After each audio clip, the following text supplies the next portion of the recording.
This is the Aston Martin Heritage Podcast with Garry Taylor.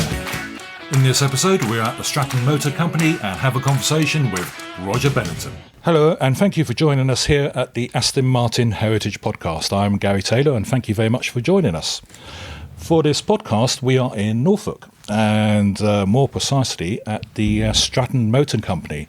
And within these absolutely lovely surroundings on this beautiful sunny day is the Managing Director, Roger Bennington. Hello, Roger. Good morning. Good to have you here. Thanks very much for the invite. How did the Stratton Motor Company get its name? Because I come up a road, Long Stratton Road, is that it? Is that what it's called, Long Stratton Road? Actually, on the A140, which is the Norwich-Ipswich Road. So that's where it's got its name from, is it? Basically, yes, it had a funny name. When we bought the building, it was Harvey and Duffield, so we changed it to Stratton Motor Company. Yeah. So we left Long Stratton off because it was too long, so we just called it Stratton Motor Company. Okay. Can we go back to the very early days, to a young Roger Bennington, and perhaps even before that? Were your parents involved in the motor industry, engineering in any way? Yes, my father had a number of garages around where the M25 is today. I was brought up in the motor industry and worked in the garage as a kid before I left school. I left school at 15 and went to college. Didn't last long there, and I got straight into an apprenticeship. And I started an apprenticeship around Chelmsford and Brentwood. One was Eastern Automobiles, I remember. They were the big Rover dealers locally, and the other one was Pollard's. We did Jaguars. So I had a good grounding up, but unfortunately my father retired in 1959, and he then moved to Norfolk. And I didn't really want to go to Norfolk, so I stayed on with the new owners, finished my apprenticeship, and then ended up running the garage that my father had owned before I moved up to Norfolk, when I decided that I would go and start my own business. So you say you was running your father's business? I was, yes. By that time, it was owned by somebody else. Oh, okay. How old were you then? About 17, 18. Okay, so I think you decided fairly early on that you were going to be in the motor trade. Is that right? Yes, I always knew I was going to be in the motor trade. In fact, when I went to school, we ran an engineering department. We had our own cars there. It was a 100-acre school, so I used to run an engineering department there and teach boys to drive on the fields. What was your first car? My first car, road car. First car, when I was about 8 or 9, I bought an old post office van, which I used in the orchard behind the garage to learn to drive and slide it around. But my first car was an MGTC, which I bought when I was 16 and passed my driving test on my 17th birthday and was straight off. Was there anything else you ever wanted to do? Was it just the motor trade? I always wanted to be around performance cars, and I never thought I would be able to afford an Aston Martin at that stage. But I got into Aston Martins in 1968. I'd always gone to the motor show every year and looked at them and been on the stand and admired them. And I DB6 Valente in 1968, and ever since then I've never been without one or two Astons around me. What was the? You said the business. It was started in June '72, and it was known as the Harvey and Duffield. Was it Harvey and Duffield? They were an Austin MG Morris dealer. Yeah. And we bought that in June the 12th, 1972, just over 52 years ago. And we did start to sell the Austins and Morrises, but that wasn't really for us. It was a volume car dealership. In '76, we got into Aston Martin. Doesn't strike me as an easy step to take, was it? I mean, did you have any contacts with Aston Martin? How did you go from Austin Morris to Aston Martin? Well, I got to know the factory quite well, really, because I always was running an Aston Martin most of the time, personally. And we used to obviously get parts from Newport Pagnell. And I got to know Kingsley Riding Fels, who we've been great mates over the last, I suppose, nearly 50 years. An opportunity came up when Man Edgerton's relinquished the Aston dealership in Norwich, and they'd sold quite a few DB6s around, and they just said to me, there's an opening here in Norfolk because the local dealer's giving up, and we've got a lot of problems up there with fuel-injected DBSs and late DB6s. Would you be interested? We jumped at the chance, and that's how we got going. Perfect. And you've never looked back, really, have you? No, from Aston Martins. We grew fairly quickly. The first few years was difficult because I remember we had to buy a large selection of parts, which was mandatory. We had to buy the specialised tools, and that cost more than the average daily car at that time. I remember it was about £5,000 for the tools, and I can't remember, but the average car was about £1,200 then, so it was quite an expensive operation. Did you have, if I can mention HWM, because they had British Leyland and Aston Martin running side by side. Did you have the same? Did you have Austin Morris and Aston Martin running side by side for a while? Yeah. What actually happened, we got quite involved in second-hand Aston Martins and built that up. We then started to get involved in new car inquiries, and we were borrowing cars from other distributors. I worked a bit with Robin Hamilton, I remember, worked a bit with HWM, and we ended up then overtaking the distributor at Cambridge, that was Marshall's at the time, and we started selling new cars, and then we became a distributor in the early 80s and never really looked back after that. You mentioned that you went down the Aston Martin route, and it arose from going to motor shows. Is that where the passion for Aston Martin came from, do you think? Yes, I think so. I mean, when I first got into motor shows, we had the DB5 and the DB4 and all the Zagatos and such like, and then obviously went on to the V8s in the 70s. Yeah. And by the time I became a distributor, the V8 was well established, and that's where I started selling. And I was probably one of the highest selling dealers of V8s, because there was only 7 actual dealers in the 80s. And most of them were asleep. There was only 2 or 3 of us were active, and I used to go all over the place to Wales and Cornwall and Devon and all around Essex, and I had lots of contacts in Essex, so I went, and then we used to sell quite a few cars. Well, you must have pedalled quite hard, because you started from we had no client base at the time, did you? Because there was no client base at all. No. But with motor shows, we started doing motor shows. Motor shows were very interesting in those days because Aston had no money. Kingsley and I used to go to a few days before the motor show opened, and we used to build the stand, and then we used to use our own trucks. Was that the Earls Court? Earls Court and Birmingham. Yeah. We used to build a stand, put the cars on it, work 10 days, and then we used to clear it all up at the end. But from those motor shows, we got a lot of contacts, and we'd follow them up, and sometimes it'd take 3 or 4 years to get one of those guys on board, but that's where we started with those motor shows. Because the motor shows in those days, you could sell from the stand, couldn't you? Yeah, we always took orders from the stand. Yeah. You came in at Aston Martin with the troublesome fuel injection era. Correct. That's probably right. I mean, did you manage to solve those troublesome cars? Yes, we got used to doing them, and the beauty of it, I was running one myself, so it was easy to actually get used to the cars, and that's where I think I scored over many of the other dealerships. I was hands-on, working in the workshop initially when I first came here. Yeah. So it was a no-brainer really. How did you and Kingsley get on? Were you? We formed a very good friendship. I was going to say, a good friendship there. We still talk to each other on a regular basis, even today. Now he's retired. Yes.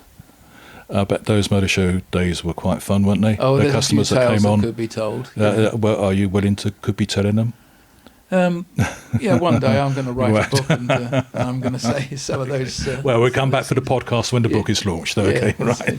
But I remember one of the motor shows was quite an interesting motor show. I can't remember. I think it was 89 where we launched the Virage, and we had a Virage there that didn't run, but it was on sale, and we had absolutely was swamped with customers. We were so busy.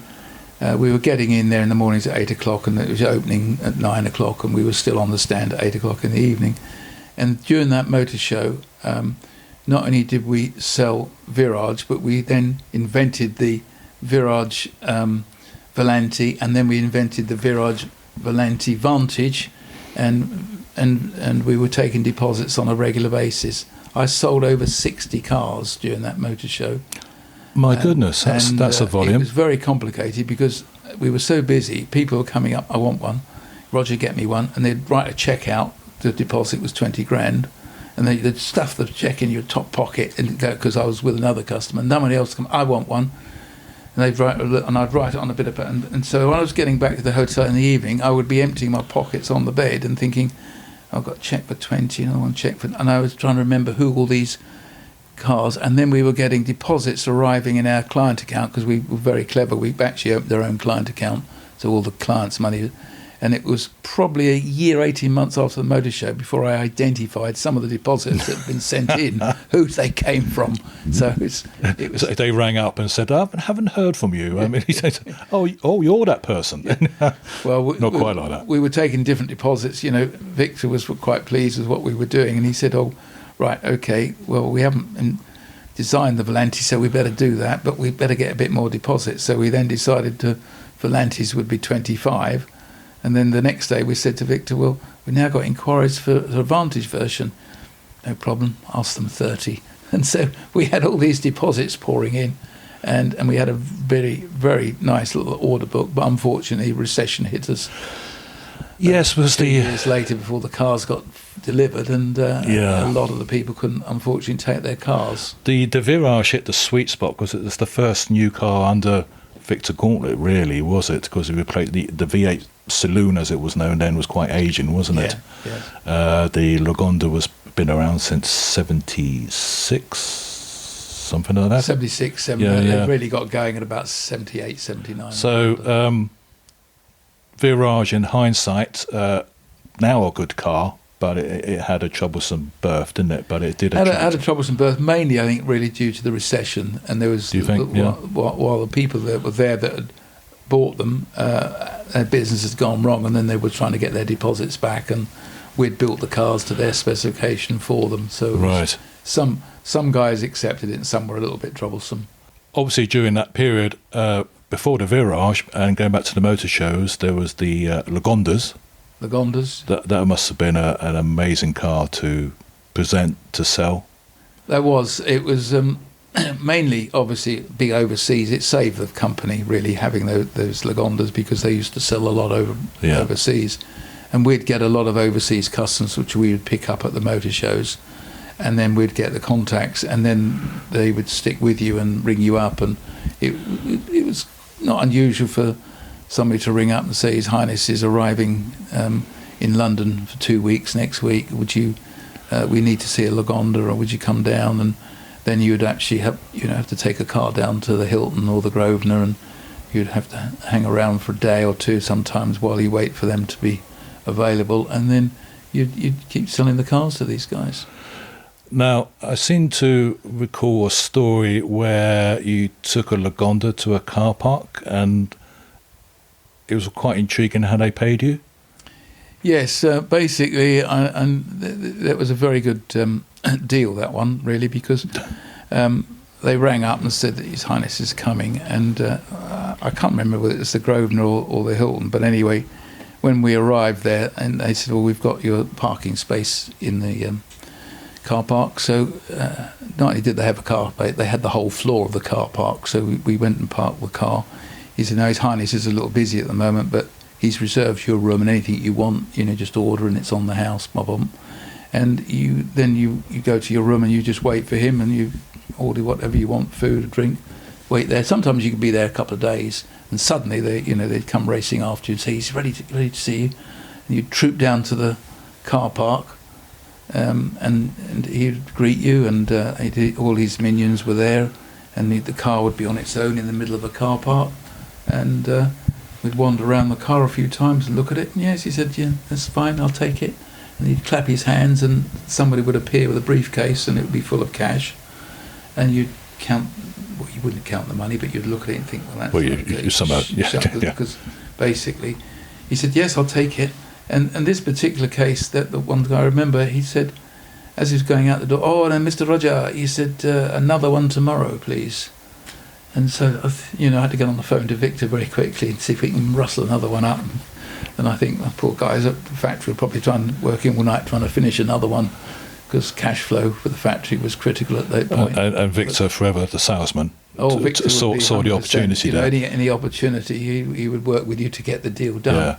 And Anyway, I had this pile of cash, and then in those days it was more difficult because everybody would want their cut, the guy that introduced them, and so you'd have to just go to one room and just sort that out, and then off you go. So I used to jump in a taxi, jump on the train, and back to Stratton, get off and come, and then next day I'd go to the bank, pay the money in.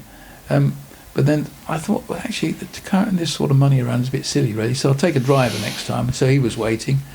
And then as this got to a regular basis, I'm thinking, actually, this is a bit silly. So one time I said to him, right, I'm going to pay this money to the local bank. You wouldn't mind if I borrowed your two guys to, no, help yourself. So then I was having his guys cart the briefcases to the bank when I used to go to a bank just off of Park Lane. And with all this cash, it could be 100 grand's worth of cash at times, and we just used to calmly pay it in. We can imagine doing that today. Oh, yeah, okay. £100,000 over the till. They'll go for a heart attack now, wouldn't they? There's no questions asked. You just told them where to pay it in, and they pay it in. They don't ask you where it's come from or whatever. Wouldn't happen these days. No. Good grief. Beautiful. Different times. It was great fun. I just love the idea of you walking along Pall Mall or Park Lane, wherever it was, of two suitcases full of cash. Yeah. If only people knew. Yeah. Well, we did collect a few briefcases over the years. All right. You kept them, have you? Yeah. Yeah. Happy days. Somehow the romance of a bank transfer is not quite there, is it, these days? No, but you can't take cash anymore. No. Yeah. So you'd only been going for about 10 years or so, hadn't you? Yeah. So you've got a reputation. We were, in the 80s, we were the third largest dealer in the world. That's quite a growth, isn't it? Victor actually wrote a letter, stating that to me. That's why I know. I didn't know I was, and he was very impressed with what we did. Yeah. How did you? What was your impressions of working with Victor Gauntlet? He was an amazing character. Amazing character, and proper British bulldog, really. And he was a great ambassador for Aston Martin. As you say, you've become the third largest. Was it the third largest distributor or sales of Aston Martin? Was it? Yes, back in the 80s, and and we did actually sell a lot of cars, especially the V8 Vantage, the X-Packs, and what have you. But when we then started to move into Gaydon and things, the whole Aston changed really, because they appointed more PLC companies. Then they appointed one in Cambridge, which wasn't very helpful to us. It's too close to us. Obviously, it's gone now. It didn't last that long, and it's gone. But then they put all these new restrictions. They wanted us to build a glass showroom, and we looked at it, and they came up with all these plans. It's going to cost us about £6 million at the time to do, and we said we just we can't afford to do that and afford to stock your cars. Yes. So we ended up becoming a service dealer and a heritage dealer and a body shop dealer, because we just didn't want to invest that money in a showroom. I was going to ask, how's your involvement with Aston Martin today? So it's on the heritage supply restoration servicing, is it? Yeah, we do a lot for Aston Martin, a lot that we don't talk about. We briefly touched on a few jobs we've done for them for Bond and things like that. We've worked with them on the R&D stuff and things like that. We've worked with them on heritage bits. So we do work very closely with them, and I know all the guys there, still the ones that are still there. What if a customer turns up in his Aston Martin, presumably from DB2 onwards, you would handle? Is it? Well, we wouldn't turn any Aston Martin away. No, is there a particular? But we really don't have many Aston Martins pre-DB4. We have the odd DB24 comes in, but mostly all ours is 4, 5, 6 V8s and current range, DBX and Vanquishes and stuff. Right. Yeah. So it's the servicing, restoration, and maintenance and restoration cars. We still, to be honest, it's done a 180 because we still sell a lot of new cars, but we sell them through work service. We have a close relationship with them. Oh, do you? Yeah, and if we get a customer, we whip them down there or get them to come up here with their demo car and get the deal done. It's probably not that far away, actually. if you know, 108 miles door to door. With a spirited drive and the roads are clear. Well, this is the funny thing about it. In the 80s, we used to be able to do that journey from Newport Pagnell to here in an hour and 12 minutes. We could never break the hour barrier, but now it probably takes you 3 hours in the traffic. Yeah, and we've got bypasses. We used to go through the centre of Bedford in those days. It's amazing. Different time as well. Okay, there was no 70 limit to start with, was there? Yeah, no. And I noticed in the showroom when before we had a recce for the podcast, I mean, it does seem to be quite a delicious flavour of the V8 Vantages from Newport Pagnell. We got the 550, the Le Mans cars, and you had, which I never heard of, you had got the Stratton Le Mans. Is that it? Can you expand on that? Yeah, we originally we sold quite a few Le Mans. There was only 40 built. And I had an idea that we could do with some more, so we decided to take a straightforward 550 and convert it into a Le Mans. But it's obviously not an original Le Mans, so we called it a Stratton Le Mans, and we'd made it exactly the same. And these cars are well sought after pre-COVID, but obviously pre-COVID did actually cause the sales to drop a little bit. So we've got a few left. So. And they're a lot cheaper than the normal car, the normal Le Mans. I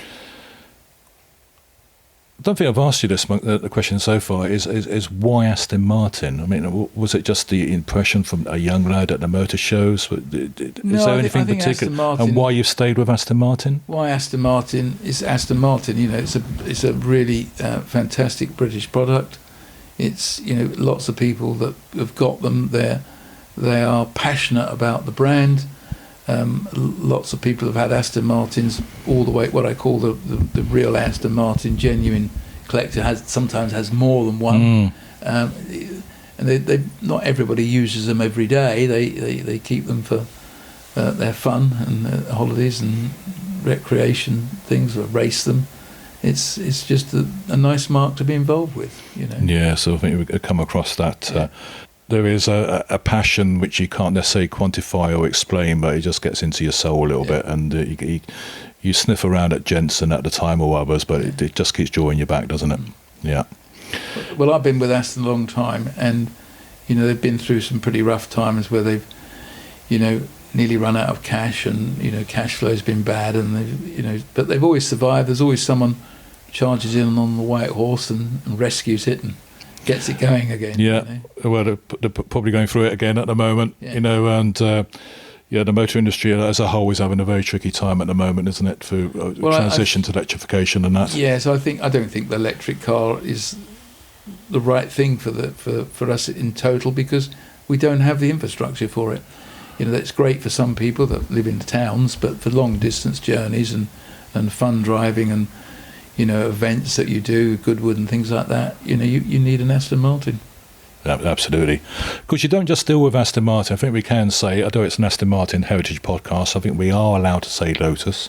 We are allowed to say Morgan. So you sell those as well now on the, not necessarily new, but you used to distribute those as well, didn't you? We did do Lotus for a while. We had a separate department that did Lotus, but then they decided to do factory sales, so we don't do new cars anymore. But we do a lot of work for Lotus as well, especially on their racing side. We do a lot of their movements for racing and infrastructure for racing, and we used to race a few of their cars and run a GT4 team for them. But Morgans again, most of the Morgans we have seem to be taken in, to be honest, from Aston deals, and we do take other cars in when we sell an Aston. So. I saw a lone Porsche in the showroom. You get the odd Porsche. The odd Porsche. So it's allowed in there. Yeah. All right. 911s seem to be they're a very popular car, and a lot of the 911 owners like to buy one of the little V8s. It seems. You mentioned motor racing with Lotus, so it brings me quite neatly into talking about motor racing, because there was Stratton Motorsport, wasn't there? That's correct. Does that still exist? That does. First of all, it started out as Heritage Racing Support, and that was back in the 70s and early 80s. And what happened there was that I used to rally, but I then decided behind the wheel or navigating? behind the wheel. Yeah. And we were quite good and successful with that. We ended up with a works car. We had a TR7 V8 for that. Oh, beautiful. We then decided to go circuit racing, which we started it with the TR, but we quickly then developed a V8 Aston Martin for the job, and we had a lot of success with that. We then got other customers wanting us to prepare their cars, so suddenly this company was formed, and it was a good advert for us, and we built the heritage business up very well with that, with DB4s, 5s, and the V8s racing. Which then a bit later we then decided to get the GT4, the Aston Martin GT4, which is obviously the V8 road car. And we then formed another company called Stratton Motorsport to deal with that. And we bought cars. We were very successful with that. Got a lot of guys to come to racing that never raced before. We ab initio people, I call them, and we trained them and got them going, and then they ended up buying a car, or we'd rent them a car and do that. And then that got bigger and bigger, and then we got into British GT, etc., etc. And then unfortunately COVID hit, and then it all went a bit funny for a couple of years. We lost our, we had to stop racing for 2 years with COVID, and recently we just started getting back into having bought Versetti. So we've now got the later GT4, the 17As and the 40As, and we hope to be back into British. Those cars look quite impressive, didn't they? We hope to be back into British GT next year. Is it because you enjoyed the racing because you had a racing background to yourself, and that's why you did it? Yes, I think so. But it's also you meet a lot of good people, and you meet some really good Aston people in that, and you end up selling them a road car or looking after their road car. And they're not just customers, that a lot of them become friends, so you have a good social life with it as well. I remember seeing your support lorries, your support hospitality, and your transport trucks at various AMOC meetings and Silverstone brands actually with a GT4, whatever. You do things properly, don't you? I've seen the motorsport and in the showroom, particularly in motorsport, because that's probably where it makes more impact. Your vehicles are beautifully prepared, aren't they? Well, we like to think so. We like to buy nice trailers because people with a valuable car like to know that they're being treated right, and it's a nice thing to have for the brand. Customers appreciate somewhere to come and have a look at the cars that we're racing, and as you know, we did actually run the AMOC racing for a number of years. But unfortunately with COVID, I think it sort of dwindled a little bit in numbers, so it became a bit uneconomical to make it break even, because the cost of hiring the circuits for the day was rather crazy. Extraordinary. We were probably paying about £40,000, £50,000 to hire the circuit for the day, plus all the medics and the recovery and all the marshals and everything. It just got uneconomical because we couldn't sell enough entries fees to break it even, so we were always topping it up to make it. So we did it for a number of years, and then decided that we couldn't really keep it up anymore. Okay.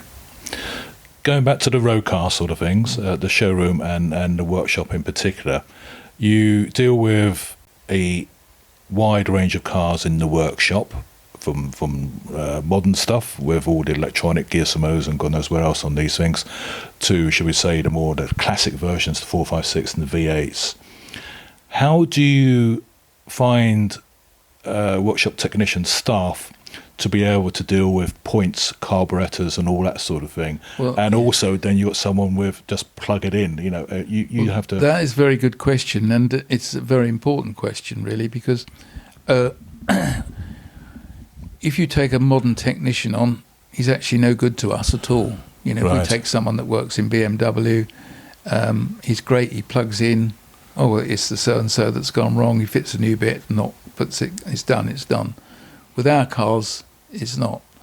We need guys with experience. So we've got a lot of guys with us that have been here over 50 years, right at the start. And so they've known Aston Martins. I think our oldest serving member is 52 years, and then we've got some 49-year-old ones and some 30-year-old ones. and they've all come in, when we were doing Aston Martin. So what we're very keen now to do, and we are doing it, we've got a number of apprentices every year that join us, and we're not actually taking them through the normal apprenticeship that they get from the college. We're taking them to Bicester, where they operate a heritage apprentice scheme. Right, yes, I've heard of it. And they're learning all about magnetos, dynamos, and plugs and points, etc., etc. And those guys then work alongside our guys in the week, and then they get I can't remember how many weeks, every sort of 7 or 8 weeks they get a week release to go to Heritage, where they get some more training, and then they come back and put that training into perspective. For example, I showed you earlier, we bought an old car that the guys that are learning about painting to work on can't let them loose on a customs car. No. But they can play around with poor car's an old Sunbeam Talbot or something.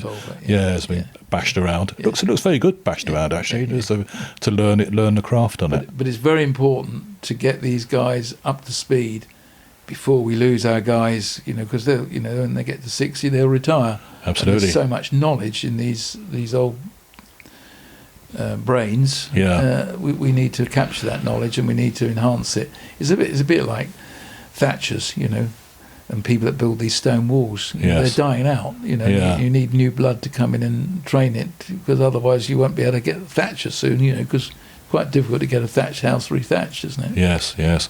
Well, it's encouraging that you're investing in the future, trying to get the youngsters involved with, as you say, magnetos and plugs and points and panel work and the rest of it. I think it's fantastic. You covered earlier about electric vehicles. Where do you feel the future is on something like synthetic fuel? I think that's a fantastic. We first tried it, or I personally first tried it at Goodwood. Lord March asked us to run some cars in a race there, and he supplied the fuel. And we were amazed. We didn't have to do any adjustments to the engine, and it just ran absolutely perfect. They got Anglo-American fuel supplies there, who actually specialised in all that stuff. We worked together. So we had a race with Ford Mustangs, actually it was, with 30-odd cars all on this synthetic fuel. So and it proved it works. He's now very keen to run a lot more of his races on this stuff. And I think that's personally the way to go, because if you listen to JCB, Lord Bamford, he's working on other stuff, as you know. But how the hell do you actually get a JCB in a field? It's heavy enough without putting batteries in it to be electric. That's hopeless. It's hopeless, isn't it? And then when it runs, it's probably an hour to get into the field that he's working on, and then it runs out of battery. How do you get it charged? So that is never going to work for everything.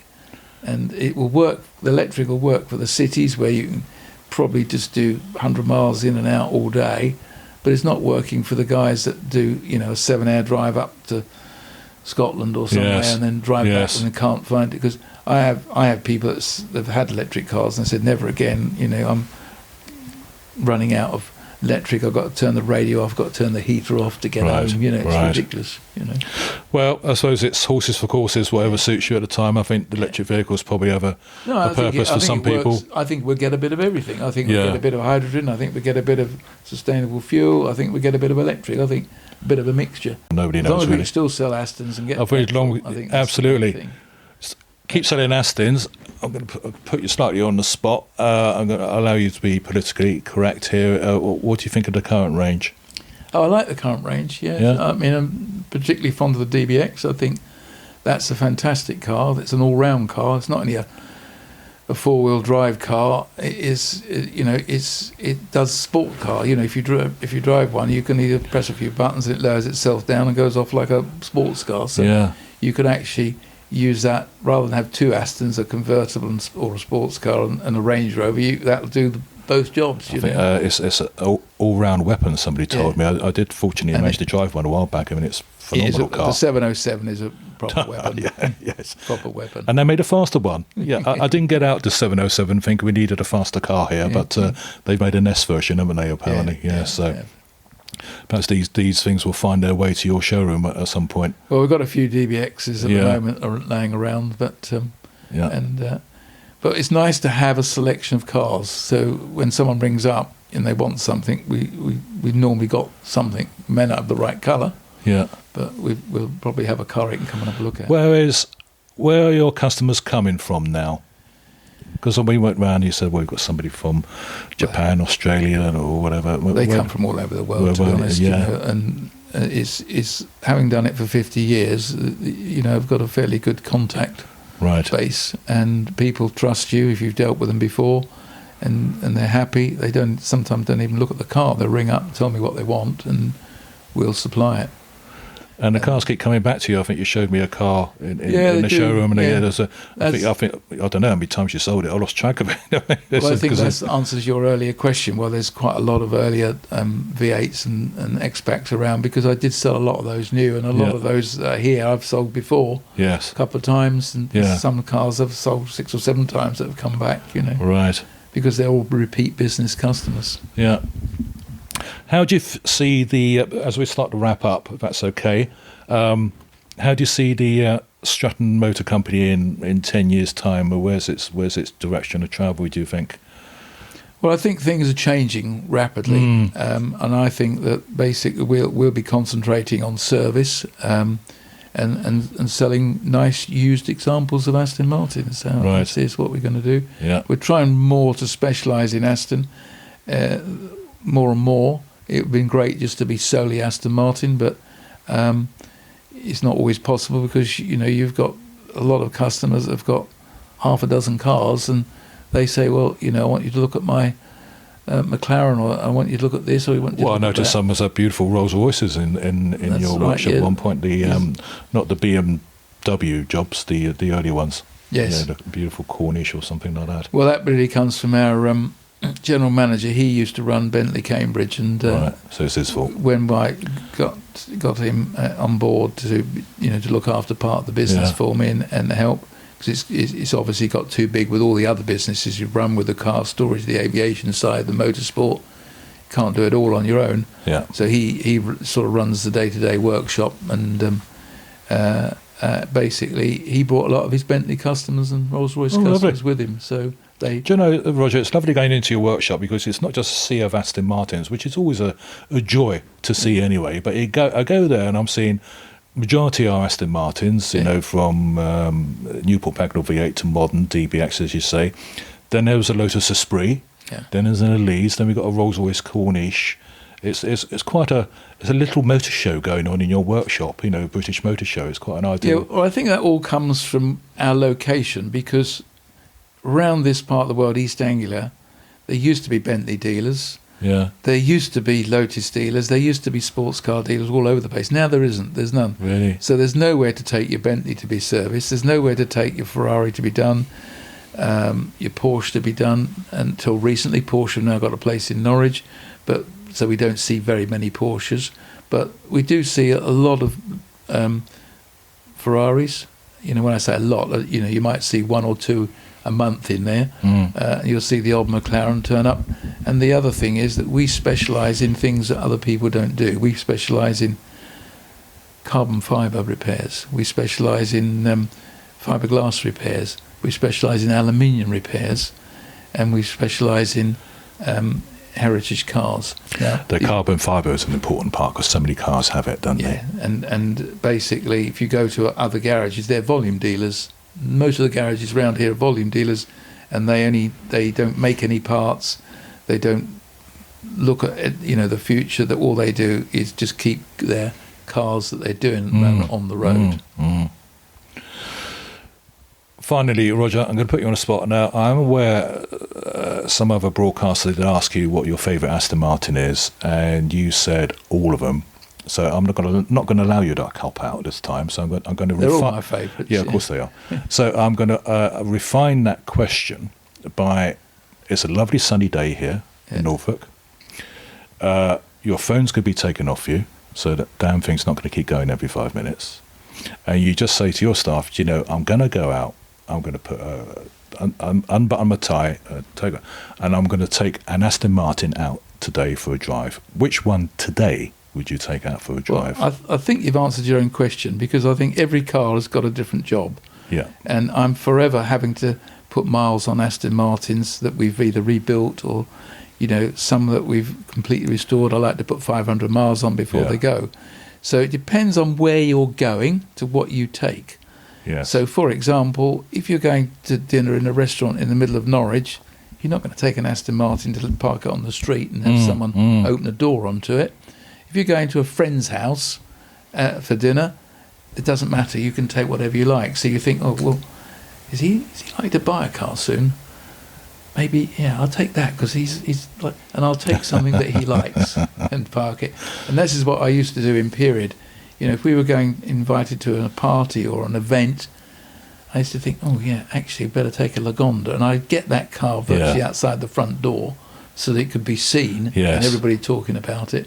So, in answer to your question, I think it depends where I'm going, and do I want a convertible? Am I going to leave it somewhere? I'm lucky. I've driven just about every make of Aston model they've got. Yeah. I have the ability to drive anything I want.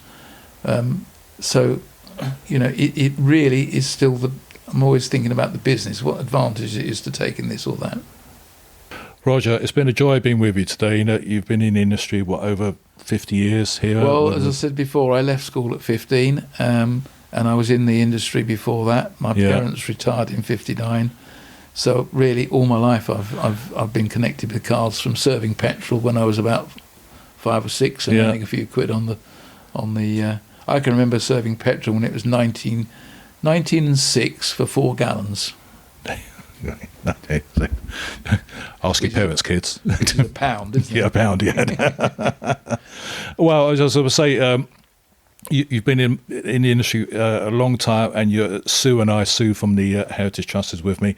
We've been following you. You've been running around and bouncing around with same degree of enthusiasm, and probably as you did all those years ago. And I think long may it continue. It's been an absolute joy being with you, Roger. And thank you for showing us around. Thank you for coming. Thank you. I'm in the showroom, and right next to me is Kevin Jordan. And Kevin, you are? Sales manager. How long have you been here, Kevin? 5 years now. What have you seen that's different in the 5 years in what's selling and what isn't selling in the show? Where's the priorities now? We a bit of a mixed bag, really. We have quite a good success recently with VH platform cars. The cars in the last sort of 16, 17 years, we get good traction from that. Our higher value heritage cars take a little longer to sell, more discerning customers and higher price tag. But yeah, good success with VH platform, later era Aston Martins. You think they're selling because they're an easier Aston to maintain? Sometimes, yeah. I mean, and to drive? Yeah, to drive. A lot more enjoyable to drive. Can be. Some people will use them as an everyday. So this time of year, summertime, you're seeing people with the cars out more, doing more with them. Sometimes an easier sell, I suppose, because they look fantastic. They're easier to drive for more people. Man and wife can enjoy the car together, which is great. Now, when I spoke to Roger, and he denied this, that you seem to have a tilt towards Newport Pagnell V8s in all their glory from various things, and you do seem to have quite a few cars here. Is that just happens to be a coincidence? No coincidence. He's very passionate about them. That is where his love lies, and obviously, but yeah, we've got the opportunity with space and showrooms to have a bit of a mixed bag. So this showroom we're standing in has got those later cars, for instance, which will turn over higher. But yeah, I mean, very much we're all passionate about the early ones, and Roger very much so as well, on Newport Pagnell and older cars. Okay, and I see you've also, finally, just to wrap up, you've got some lovely Morgans and Lotuses. How are they doing? Yeah, not too bad. There's always a customer inquiry for a Morgan or a Lotus. This time of year especially, Lotus customers are very specific. Morgan customers are very specific. So yeah, it's nice to have a spread of things we're known for. Yeah. Because someone comes in to have a look, they're very impressed with what we got, and they will lean one way or the other depending on budget. Lotus, Morgan, Aston, and depending on what. So you're covering all bases there. Covering all bases, yeah. Kevin, thank you very much. You're most welcome. Thank you. Thank you.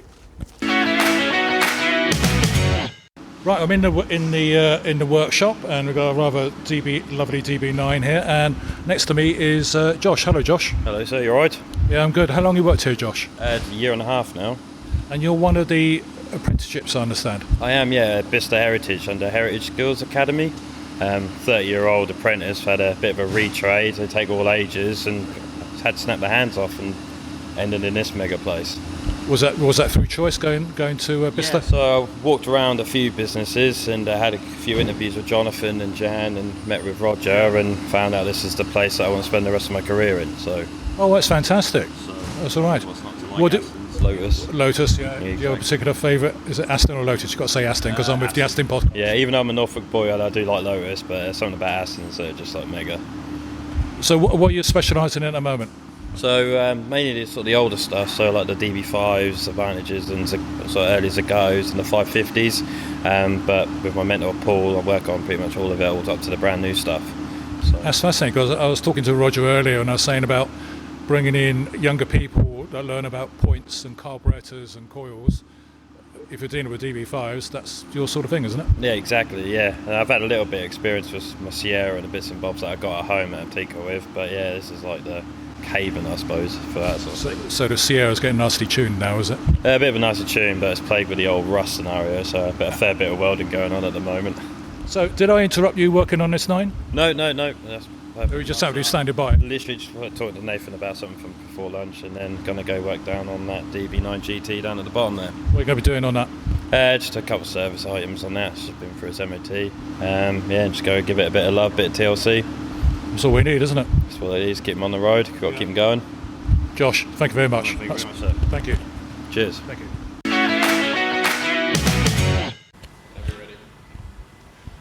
Just wandered into the body shop and, well, who do I have in front of me? It's Chris, isn't it? It is, yeah. Chris Watson. Chris Watson, thank you so much for your time. Sorry to interrupt. What are you up to? What are you up to at this precise moment? Putting the handle back in Bentley. After we've repainted the door and rear quarter, obviously handles and whatever you have to go back in, so that's my next job. It looks like quite a complex job with this, looking at mechanism on that. Yeah, that is a bit, yeah. How long have you been in bodywork? I started here in 1978, so 46, 47 years. 46, 47 years. Yeah. Quite a few people stay here for a long time, don't they? Yeah, we've got several people, like you say. Yeah. And once you're here, you can't escape, I'm afraid. We are building tunnels, but... tunnels, and Roger keeps filling them in. Yeah, he does, yeah, Right. yeah. So mainly bodywork, you tend to think of body beating, body panels and that sort of thing. Obviously you're working on a handle at the moment. Yeah. What is your main line of work, as you say, on bodywork stuff? Do the job start to finish. If there's a dent or panel damage, we replace or fill, we'll then paint them, rebuild them. So I basically do everything from start to finish. So you're pretty handy with the aluminium bodywork of Aston Martins, I guess? We have done one or two, yeah. We have done one or two. Do you try to pass some of your skills on? Try, keeping it to yourself? You can either do it or you can't. You if you know what I mean. yeah. Yeah. You can teach a certain amount, but a lot of it is your hands. Yeah, so yeah. You can either do it or you can't. Well, I'll let you crack on. Don't forget, keep digging the tunnel. You might be able to escape. Yeah, no, we've got 3: Tom, Dick, and Harry. So you might have heard that from somewhere before. But Thanks very much for your time. No problem. Thank you. Thank you.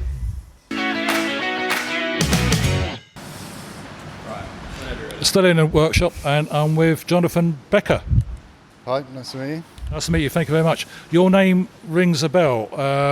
Your brother is quite well known on handling side of things. Oh, absolutely, yeah. So I've grown up with cars all my life.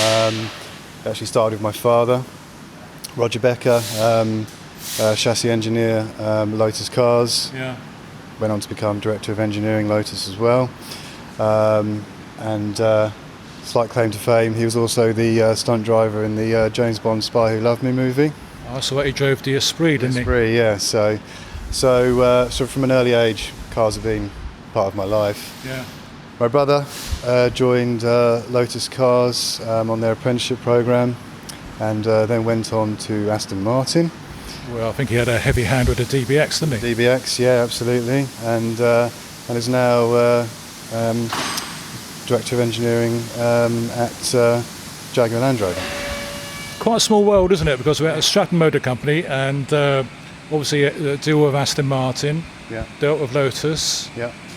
You're here. Yeah. Your family's dealt with Aston Martin and Lotus. Yeah.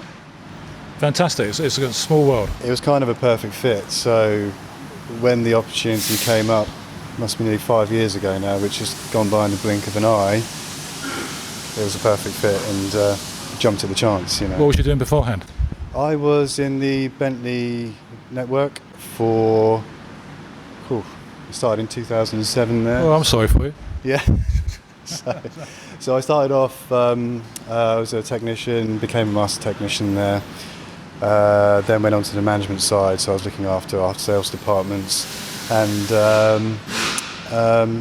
built up a lot of experience with Bentley, Rolls-Royce and brought that across with me here. So as you can see, there's a few Bentley and Rolls around. Well, yes, I noticed. I mean, over there is the most delicious. Is that a Cornish or? Cornish, yeah. You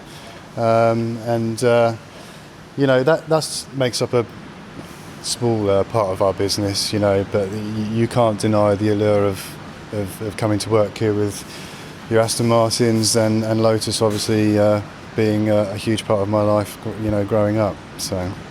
I said this to some of your colleagues. So you come into his workshop, you see Aston Martin. You've got modern Aston Martin. I've got a couple of DB6s next to me. There's a Lotus XL. There's been an Esprit. Yeah. We've got a Porsche starting up, but never mind. Rolls Royce. It's like a British toy shop in here, isn't it? Yeah, and that's what we really pride ourselves on. You know, we pretty much take care of all of the British luxury and performance brands. It's not easy at times, but we love the challenge. You know. I didn't ask you what your role here is. Sorry, I'm general manager. You're the general manager, so a lot of responsibility. A lot of responsibility, primarily looking after the service parts, body shop side of things. Keeping control of things. Yeah, keeping control. Can't keep control of noises in the background. No, busy workshop, so the boys know time is money, so they're cracking on.